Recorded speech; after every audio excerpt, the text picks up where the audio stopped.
ਹੋ ਗਿਆ ਪਿਛਲੇ ਸਾਲ ਵਿਸਾਖੀ ਵੇਲੇ ਪਈ ਗਈ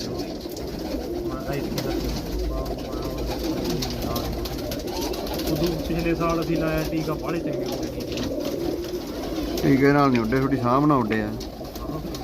ਟੀਕੇ ਦਾ ਕੋਈ ਅਸਰ ਉਸਰ ਨਹੀਂ ਪੈਂਦਾ ਹੁੰਦਾ, ਗੱਲ ਕਰ ਵੀ ਐ ਲਾਉਣਾ ਕਰੀ ਖਤਰਾ, ਬਿਮਾਰੀਆਂ ਹੀ ਪੈਂਦੀਆਂ ਟੀਕੇ ਟੂਕੇ ਨਾਲ ਤਾਂ ਵੱਧ।